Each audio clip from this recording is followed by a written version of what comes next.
Hi hello ಎಲ್ರಿಗೂ ನಮಸ್ಕಾರ.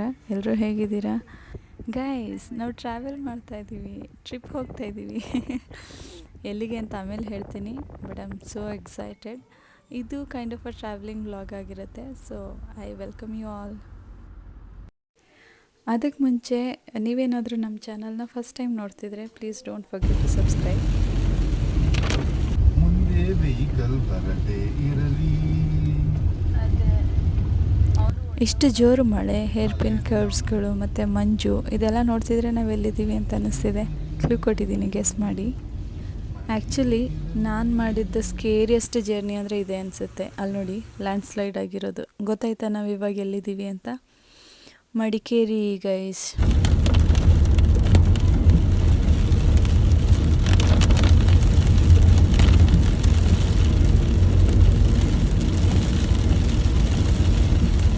ನಿಜವಾಗ್ಲೂ ಈ ಜರ್ನಿ ಎಕ್ಸ್ಪೀರಿಯೆನ್ಸ್ ಮಾತ್ರ ಸಖತ್ತು ಸ್ಕೇರಿಯಾಗಿತ್ತು.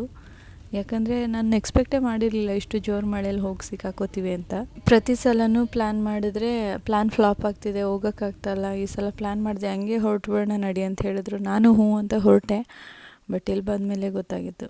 ಅದರಲ್ಲೂ ಆ ಲ್ಯಾಂಡ್ ಸ್ಲೈಡಿಂಗ್ ಎಲ್ಲ ನೋಡಿದ್ಮೇಲೆ ಯಾಕಾದರೂ ಬಂದು ತಗ್ಲಾಕೊಂಡ್ವಪ್ಪ, ಜೀವ ಬಾಯಿಗೆ ಬಂದಿತ್ತು. ನಿಜವಾಗ್ಲೂ ಯಾವಾಗ ಏನು ಬೀಳುತ್ತೋ ನಮ್ಮ ಮೇಲೆ ಗೊತ್ತಿಲ್ಲ. ಯಾಕಂದರೆ ಅಷ್ಟು ಜೋರು ಮಳೆ ಇದೆ.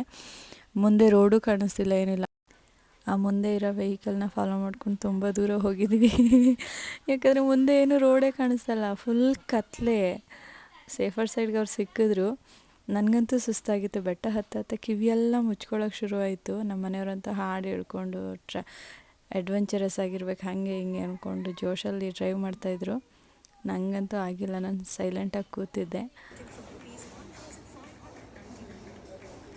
ಇವಾಗ ನಾವೆಲ್ಲಿದ್ದೀವಿ ಹೇಳಿ?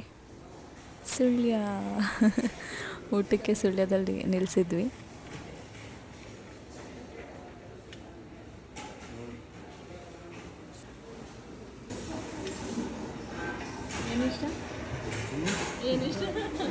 ಸಾಂಬಾರ್. ಯಾರೋ ಒಬ್ಬರಿಗೆ ಟೇಸ್ಟ್ ಬಡ್ ಎಲ್ಲ ಸೆನ್ಸಿಟೈಸ್ ಆಗಿದೆ. ಅಲ್ಲಿನ ಸಾಂಬಾರು ಟೇಸ್ಟ್ ಮಾಡಿ. ಗಣಪತಿಗೆ ಗಣಪತಿ ಗಣಪತಿಗೆ ದಸರಾಗಲ್ಲ, ಗಣಪತಿಗೆ.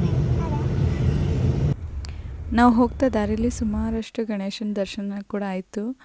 ಗಣೇಶನ ವಿಸರ್ಜನೆ ಮಾಡೋಕ್ಕೆ ಎಲ್ಲ ತೊಗೊಂಡು ಹೋಗ್ತಿದ್ರು. ಖುಷಿ ಆಯಿತು. ಅಲ್ಲಿಂದ ಹೊರಟು ನಾವು ರೀಚ್ ಆಗಿತ್ತು ಮಂಗಳೂರಿಗೆ. ಜರ್ನಿ ಅಷ್ಟೇನು ಈಸಿ ಇರಲಿಲ್ಲ. ಮಡಿಕೇರಿಲಿ ಅಷ್ಟು ಮಳೆ, ಮಂಗಳೂರಿಗೆ ಬರಬೇಕಾದ್ರೆ ಹೈವೇನೂ ಏನೋ ಕನ್ಸ್ಟ್ರಕ್ಟ್ ಮಾಡ್ತಾಯಿದ್ರು. ಅದರಲ್ಲೂ ಸ್ವಲ್ಪ ದಾರಿ ಆಚೆ ಈಚೆ ಹೋಗಿ ಹೆಂಗೋ ಬಂದು ಸೇರಿದ್ವಿ. 11:45 ಆಗಿತ್ತು ಅನಿಸುತ್ತೆ ನಾವು ಇಲ್ಲಿಗೆ ಬರುವಾಗ. ಇದು ಹೋಟೆಲ್ ಪುಂಜ ಇಂಟರ್ನ್ಯಾಷನಲ್ ಅಂತ ಮಂಗಳೂರಲ್ಲಿರೋದು, 3 ಸ್ಟಾರ್ ಹೋಟೆಲು.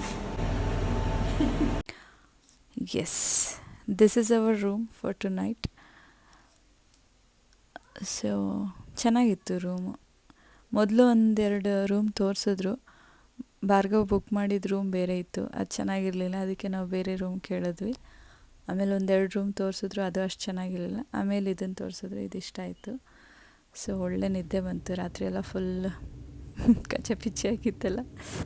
ಏನಕ್ಕೆ ಇವರು ಮಂಗಳೂರು ಹೋಗಿದ್ದಾರೆ ಅಂತ ಯೋಚನೆ ಮಾಡ್ತಾಯಿದ್ದೀರಾ? ನಮ್ಮ ಮನೆ ದೇವರು ಕಟೀಲು ದುರ್ಗಾ ಪರಮೇಶ್ವರಿ ದೇವಸ್ಥಾನಕ್ಕೆ ಬಂದಿದ್ದೀವಿ ನಾವು. ಆ್ಯಕ್ಚುಲಿ ಹೋಟೆಲಲ್ಲಿ ಉಳ್ಕೊಳ್ಳೋಂಗಿರಲಿಲ್ಲ. ಭಾರ್ಗವ್ ಅವ್ರ ಚಿಕ್ಕಪ್ಪನಿಗೆ ಫೋನ್ ಮಾಡಿ ಹೇಳಿರಲಿಲ್ಲ, ಮತ್ತು ಲೇಟಾಗಿ ಹೋಗಿತ್ತು. ಆ ಕತ್ಲಲ್ಲಿ ಅಷ್ಟು ಜೋರು ಮಳೆಯಲ್ಲಿ, ಅದು ಮಡ್ ರೋಡು, ಇವ್ರ ಮನೆ ಇರೋ ರೋಡು. ಸೊ ಅಲ್ಲಿ ತನಕ ಹೋಗೋ ತನಕ ಇನ್ನೂ ಲೇಟ್ ಆಗುತ್ತೆ ಅಂತ ಹೇಳ್ಬಿಟ್ಟು ನಾವು ಹೋಟೆಲಲ್ಲಿ ಉಳ್ಕೊಳ್ಳೋಣ ಅಂತ ಡಿಸೈಡ್ ಮಾಡ್ಕೊಂಡಿದ್ವಿ. ನಾವು ರೆಡಿಯಾಗಿ ಬಂದ್ವಿ. ತಿಂಡಿ ರೆಡಿ ಇತ್ತು, ತಿಂಡಿ ತಿಂದ್ವಿ. ಭಾರ್ಗವ್ ಫೇವ್ರೇಟ್ ಎಲ್ಲ ಇತ್ತು, ಖಾರ ಬಜ್ಜಿ ಮತ್ತು ಮಂಗಳೂರು ಬನ್ಸೆಲ್ಲ. ಸೊ ತಿಂಡಿ ತಿಂದು ಚೆಕ್ಔಟ್ ಆಗಿ ಅಲ್ಲಿಂದ ಹೊರಟ್ವಿ.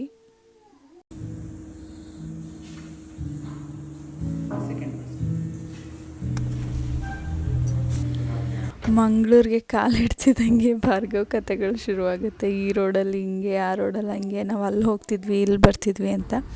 ಸೊ ನಾನು ಮೆಂಟಲಿ ಪ್ರಿಪೇರ್ ಆಗಿಬಿಟ್ಟಿರ್ತೀನಿ ಅವ್ರ ಕತೆಗಳನ್ನ ಕೇಳೋಕ್ಕೆ. ಬಟ್ ಒಂದೊಂದು ರಿಪೀಟ್ ಆಗಿರುತ್ತೆ. ಭಾರ್ಗವ್, ಈಗ ನಾವು ಹೋಗ್ತಾ ಇರೋದು ಕಟೀಲ್ಗೆ, ಕಟೀಲು ದುರ್ಗಾ ಪರಮೇಶ್ವರಿ. ಅದು ನಿಮ್ಮ ಮನೆ ದೇವ್ರು ಕೂಡ. ಸೊ ಆ ದೇವಸ್ಥಾನದ ವಿಶೇಷತೆ ಏನು, ಆ ದೇವಸ್ಥಾನದ ಬಗ್ಗೆ ನಿಮಗೇನಾದರೂ ಗೊತ್ತಾ, ಕತೆ ಏನಾದರೂ ಗೊತ್ತಿದ್ರೆ ಹೇಳಿ. ದೇವಸ್ಥಾನಕ್ಕೆ ಹೋಗೋ ತನಕ ಕೇಳ್ತೀನಿ. ನದಿ ಮೇಲೆ ಕಟ್ಟಿರೋ ದೇವಸ್ಥಾನ ಅಲ್ವಾ ಅದು? ದೇವಸ್ಥಾನದ ಸುತ್ತ ನೀರಿದೆ ಅಲ್ವಾ ಭಾರ್ಗವ್? ಸೊ ನನ್ನ ಅಜ್ಜ ಹೇಳಿದ ಪ್ರಕಾರ ಈ ದುರ್ಗಾದೇವಿ ಇದಾರಲ್ಲ, ಅವರು ಶುಂಭ ಮತ್ತು ನಿಶುಂಭ ಅಂತ ಇಬ್ಬರು ರಾಕ್ಷಸರನ್ನು ಸಾಯಿಸ್ತಾರೆ. ಅವಾಗ ಅದರಲ್ಲಿ ಅವ್ರ ಮಂತ್ರಿಗಳಲ್ಲಿ ಒಬ್ಬ ಅರುಣಾಸುರ ಅಂತ ಒಬ್ಬ ರಾಕ್ಷಸ ಇರ್ತಾನೆ. ಅವನು ಅಲ್ಲಿಂದ ತಪ್ಪಿಸ್ಕೊಂಡು ಹೋಗಿ ಮುಂದೆ ರಾಜ ಆಗ್ತಾನೆ. ಅವನು ಬ್ರಹ್ಮನಿಂದ ವರ ಪಡ್ಕೊಂಡಿರ್ತಾನೆ, ನನಗೆ ದೇವತೆಗಳಿಂದ, ಮಾನವರಿಂದ, ಪುರುಷರಿಂದ, ಮಹಿಳೆಯರಿಂದ, ಪ್ರಾಣಿಗಳಿಂದ, 2 ಕಾಲಿರೋದು 4 ಕಾಲಿರೋದು ಯಾವುದರಿಂದನೂ ಸಾವು ಬರಬಾರ್ದು ಅಂತ. ಅದಾದಮೇಲೆ ಅವನು ಎಲ್ರಿಗೂ ತೊಂದರೆ ಕೊಡೋಕ್ಕೆ ಸ್ಟಾರ್ಟ್ ಮಾಡಿರ್ತಾನೆ. ಆಗ ದೇವಿ ಮೋಹಿನಿ ಅಂತ ಒಂದು ರೂಪ ತಾಳಿ ಅರುಣಾಸುರ ಅಂತ ರಾಕ್ಷಸ ಇರ್ತಾನಲ್ಲ, ಅವನದು ಉದ್ಯಾನವನದಲ್ಲಿ ಓಡಾಡೋಕ್ಕೆ ಸ್ಟಾರ್ಟ್ ಮಾಡ್ತಾಳೆ. ಆಗ ಅವಳ ಸೌಂದರ್ಯ ನೋಡಿ ಅವನು ಅವಳನ್ನ ಹಿಂಬಾಲಿಸ್ಕೊಂಡು ಹೋಗ್ತಾನೆ. ಆಗ ದೇವಿ ತಕ್ಷಣ ಅಲ್ಲಿ ಒಂದು ಬಂಡೆ ಕಲ್ಲಿರುತ್ತೆ, ಅದರೊಳಗಡೆ ಹೋಗಿ ಅವಸ್ಕೊಬಿಡ್ತಾರೆ. ಆಗ ಅರುಣಾಸುರ ಏನು ಮಾಡ್ತಾನೆ, ಒಂದು ಕತ್ತಿ ತೆಗೆದು ಬಂಡೆನ ಹೊಡಿತಾನೆ. ತಕ್ಷಣ ಅದರೊಳಗಡೆಯಿಂದ ದೇವಿ ಒಂದು ದುಂಬಿ ರೂಪ ತಗೊಬಂದು ಅರುಣಾಸುರನ್ನ ಸಾಯಿಸ್ಬಿಡ್ತಾಳೆ. ಅವಾಗ ಆ ದೇವಿ ತುಂಬ ಉಗ್ರ ರೂಪದಲ್ಲಿ ಇರ್ತಾಳೆ. ಆಗ ದೇವತೆಗಳೆಲ್ಲ ಸೇರಿ ಅವಳ ಮೇಲೆ ಎಳ್ನೀರು ಅಭಿಷೇಕ ಮಾಡ್ತಾರೆ. ಅದಾದಮೇಲೆ ಅವಳು ನಂದಿನಿ ನದಿ ಏನಿದೆಯಲ್ಲ ಅದ್ರ ಮಧ್ಯ ಲಿಂಗ ರೂಪದಲ್ಲಿ ಉದ್ಭವಗೊಳ್ತಾಳೆ. ಅದಕ್ಕೋಸ್ಕರ ಈಗ್ಲೂ ಕಟೀಲಲ್ಲಿ ಯಾರು ದೇವಿಗೆ ಅರ್ಚನೆ ಮಾಡದೆ ಎಳ್ನೀರು ಕುಡಿಯಲ್ಲ. ಕಟೀಲು ಅಂದರೆ, ಕಟಿ ಅಂದರೆ ತುಳುವಲ್ಲಿ ಮಧ್ಯ ಅಂತ, ಇಲ್ಲು ಅಂದರೆ ಮನೆ ಅಂತ. ಸೊ ಮಧ್ಯಭಾಗದಲ್ಲಿರುವ ಮನೆ ಅಂತ ಕಟೀಲು ಅಂದರೆ. ಈ ಕತೆ ನನಗೆ ನಮ್ಮ ತಾತ ಹೇಳಿರೋದು ಸರ್. ವಾವ್, ಈ ದೇವಸ್ಥಾನಕ್ಕೆ ಎಷ್ಟು ದೊಡ್ಡ ಹಿನ್ನೆಲೆ ಇದೆ ಅಂತ ನಿಜವಾಗ್ಲೂ ಗೊತ್ತಿರಲಿಲ್ಲ ಭಾರ್ಗವ್. ಥ್ಯಾಂಕ್ಸ್ ಹೇಳ್ಕೊಟ್ಟಿದ್ದಕ್ಕೆ. ನನಗೆ ಗೊತ್ತಿದ್ದು ಈ ದೇವಸ್ಥಾನದ ಸುತ್ತ ನದಿ ಇದೆ ಅಂತ. ಅದು ಈ ದೇವಸ್ಥಾನದ ವಿಶೇಷತೆ ಅಷ್ಟೇ ಗೊತ್ತಿದ್ದು. ಚೆನ್ನಾಗಿತ್ತು ಕತೆ. ನಾವು ಫಸ್ಟ್ ಈ ದೇವಸ್ಥಾನಕ್ಕೆ ಬಂದಿದ್ದು ಯಾವಾಗ ಗೊತ್ತಾ? ನಮ್ಮ ಮದುವೆ ಆದ ನೆಕ್ಸ್ಟ್ ಡೇನೇ, ನಮ್ಮ ಮದುವೆ ಆದ ಮಾರನೇ ದಿನಕ್ಕೆ ಭಾರ್ಗವ್ ನಮ್ಮ ಮನೆ ದೇವರು ಕಟೀಲು ದುರ್ಗಾ ಪರಮೇಶ್ವರಿ, ಅಲ್ಲಿಗೆ ಹೋಗಿ ಪೂಜೆ ಮಾಡಿಸ್ಕೊಂಬರೋಣ ಬಾ ಅಂತ ಕರ್ಕೊಂಡು ಬಂದಿದ್ದರು. ಅವಾಗ ಇದೆಲ್ಲ ಮುಂದೆಲ್ಲ ಕನ್ಸ್ಟ್ರಕ್ಟ್ ಆಗಿರಲಿಲ್ಲ, ಅಷ್ಟೇ ಇತ್ತು. ಆ ದೇವ್ರ ಬೋರ್ಡ್ ಇದೆಯಲ್ಲ ಅಷ್ಟೇ ಇದ್ದಿದ್ದು. ಇಷ್ಟು ರಶ್ಶು ಇರ್ತಿರ್ಲಿಲ್ಲ ಆವಾಗ. ತುಂಬ ಪೀಸ್ಫುಲ್ಲಾಗಿತ್ತು. ಮತ್ತು ನೀರು ಇವಾಗ ಫ್ರೆಶ್ ನೀರು ತುಂಬ ಫೋರ್ಸಿಂದ ಬರ್ತಿದೆ. ಆವಾಗ ಫುಲ್ ಗ್ರೀನಾಗಿ ಸುತ್ತಲೂ ನೀರು, ತುಂಬ ಇಷ್ಟ ಆಗಿತ್ತು. ಬನ್ನಿ ಒಳಗಡೆ ಹೋಗಿ ದೇವಿ ದರ್ಶನ ಮಾಡ್ಕೊಂಡು ಬರೋಣ.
ಇರಲಿಲ್ವಾ?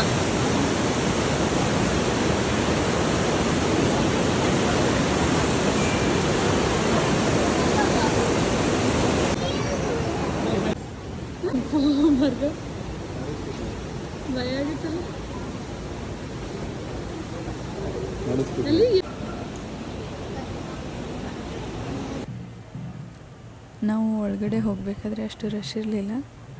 ನಾವು ಹೋಗಿ ದರ್ಶನ ಮಾಡ್ಕೊಂಡು ಆಚೆ ಬರ್ತಿದ್ದಂಗೆ ಫುಲ್ ರಶ್ ಆಗಿಬಿಟ್ಟಿತ್ತು. ಇಲ್ಲಿ ದೊಡ್ಡ ಕ್ಯೂ ಎಲ್ಲ ಸ್ಟಾರ್ಟ್ ಆಗಿಬಿಟ್ಟಿತ್ತು. ಪೂಜೆ ಎಲ್ಲ ಮುಗಿಸಿ ಸ್ವಲ್ಪ ಹೊತ್ತು ಕೂತ್ಕೊಂಡ್ವಿ. ಆಮೇಲೆ ಅಲ್ಲೇ ಊಟ ಇತ್ತು. ಪ್ರಸಾದ ಮುಗಿಸಿ ಅಲ್ಲಿಂದ ಹೊರಟ್ವಿ. ಏನಿದೆ ಬರ್ದು ಈ ಥರ? ಹಾಂ ನಡೀರಿ, ಮುಂದೆ ನಡೀರಿ. ಇದು ಮರ ಐತೆ. ಹಾಂ ಸಕ್ಕತ್ತಾಗಿದೆ. ನಾನು ಅದನ್ನೇ ಹೇಳಿದಾರೆ, ಎಲ್ಲ ನೀರು ತುಂಬಿಕೊಂಡಿದೆ ನೋಡಿ ಎಷ್ಟು ಅಂತ.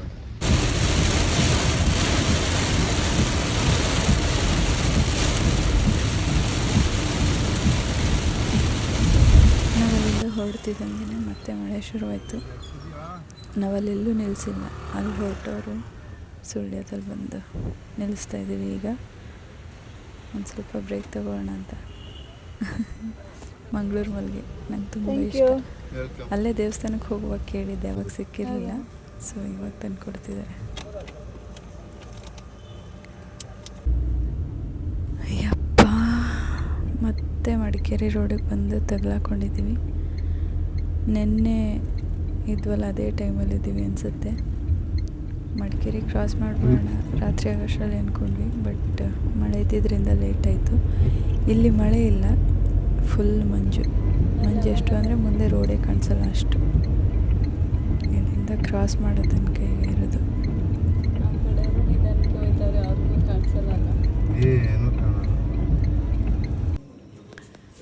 ದರ್ಶನ ಮುಗಿಸಿ ಬೇಗನೆ ಹೊರಟಿದ್ವಿ ಮಂಗಳೂರಿಂದ ಮೈಸೂರಿಗೆ ಹೋಗ್ಬಿಡೋಣ ಅಂತ. ಬಟ್ ಮಳೆ ಇದ್ದಿದ್ದರಿಂದ ಲೇಟ್ ಆಯಿತು. ಸೊ ಇವಾಗ ಕೂರ್ಗಲ್ಲಿ ಸ್ಟೇ ಆಗ್ತಾಯಿದ್ದೀವಿ ಇವತ್ತು ಒಂದು ದಿನಕ್ಕೆ.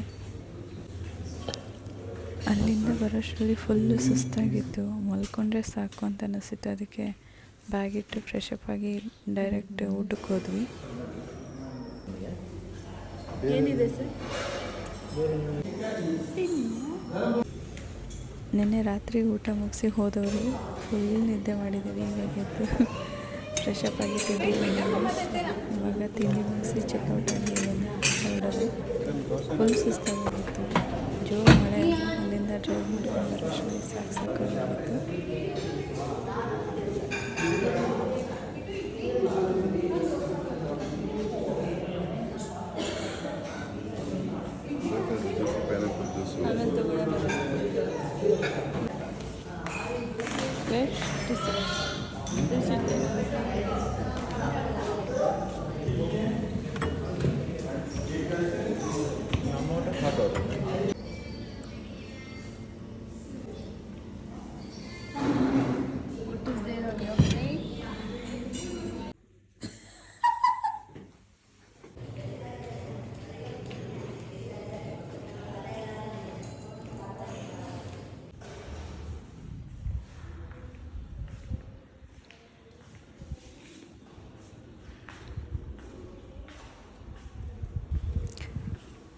ಎಸ್ ಗೈಸ್, ಚೆಕ್ಔಟ್ ಆಗಿ ಇಲ್ಲಿಂದ ಹೊರಡ್ತಾ ಇದ್ದೀವಿ.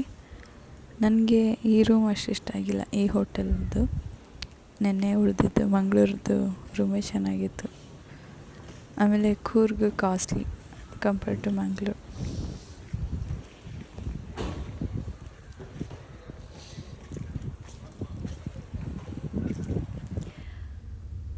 ಎಸ್ ಗೈಸ್, ಅಷ್ಟೇ. ಈ ವ್ಲಾಗ್ ಎಂಡಿಗೆ ಬಂದಿದ್ದೀವಿ. ಸೊ ಹೋಪ್ ಈ ವ್ಲಾಗ್ ನಿಮಗೆಲ್ರಿಗೂ ಇಷ್ಟ ಆಗಿದೆ ಅಂತ ಅನ್ಕೋತೀನಿ. ಕೂರ್ಗಿಂದ ಹೊರಟು ಮನೆಗೆ ಬಂದ್ವಿ. ಇನ್ನು ಮಾತಾಡಲ್ಲ, ಸ್ವಲ್ಪ ಚೆನ್ನಾಗಿರೋ ವ್ಯೂಸ್ ಇದ್ದಿರೋದನ್ನ ನಾನು ಎಂಡಲ್ಲಿ ಹಾಕಿರ್ತೀನಿ. You just enjoy and please don't forget to subscribe. See you all.